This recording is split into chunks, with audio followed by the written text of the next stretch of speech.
Welcome to the Code NRL show. Adam Mobbs here, joined as usual by David Riccio, Michael Carianis and Brent Reid. West Tigers versus Canterbury Bulldogs. Massive game on Sunday.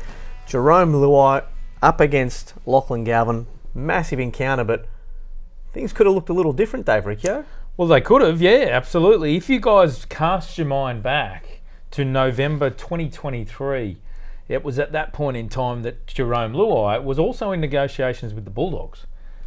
With his strong relationship going back to the Penrith days with Cameron Ciraldo and all those Penrith players that are currently at the Bulldogs now, it was a genuine option for Jarome to be currently playing in the blue and whites. And it's a huge sliding doors moment for the Bulldogs, because you could make a case that by Luai ultimately choosing to join Benji Marshall and the West Tigers,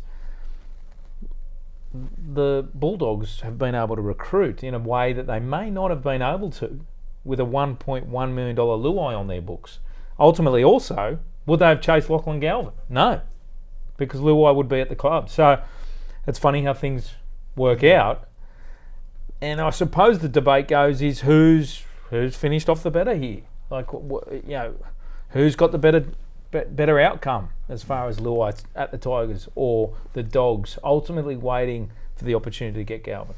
Well, the jury's probably still out on that, David. I don't think you can make that call till maybe next year. You know, to see how Galvin goes at the Dogs and how it unfolds, and what sort of impact Luai has on the Tigers. Obviously, he's got those out clauses as well, Luai. So who knows? He may not stay there. I mean, he's very committal at the moment, saying he's dedicated to the club and wants to stay. You just said he may not stay there.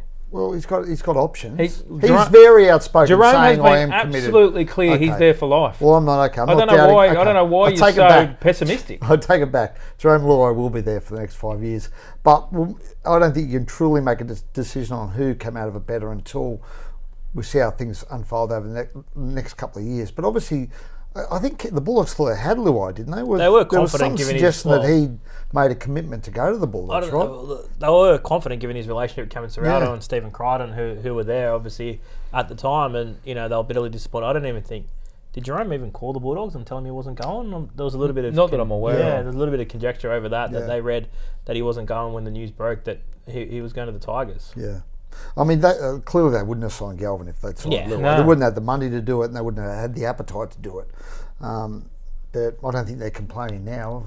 Obviously, they're travelling really well. They've signed one of the best young players in the game, so it's probably been a great outcome for them. But I think it's been a good outcome for the Tigers as well. I mean, you can't purely look at Jarome Luai's statistics to measure his impact on that footy club. I mean, he is a carrot for other players.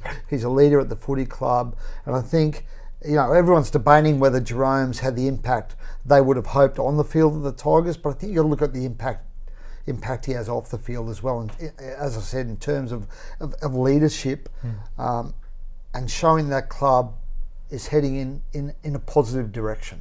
Is that fair? Why are you looking at it like that?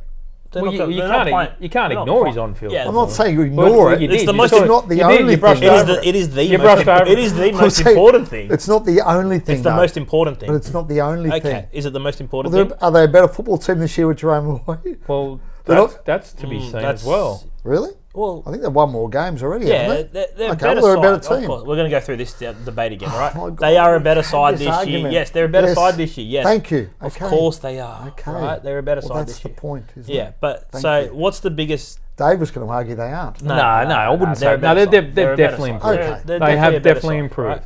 Yeah. I want to know, is Lachlan Galvin still a Tiger if Jarome Luai went to the Bulldogs? Or would he still have been looking at an out this season, maybe to a Parramatta or another rival? I still think he looks for an out, because ultimately, like it or not, he didn't believe in Benji Marshall's coaching. That's true.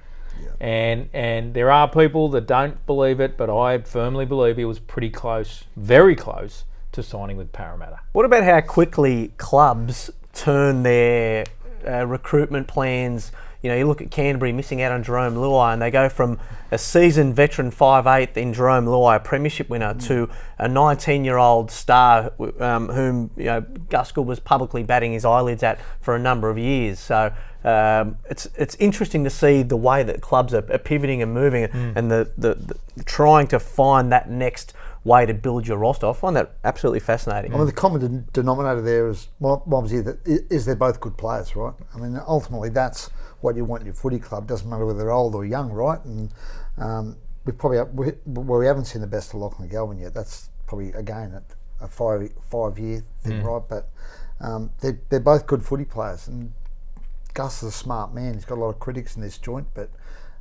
he knows a footballer. That's one thing he does know. The market dictates, Mobsy. Yeah. The market dictates the way clubs can bend and manipulate their cap and the roster balance, right? Because as you said, 12 months ago, Lachlan Galvin wasn't on the market and he was the best half that was available, so they pounced.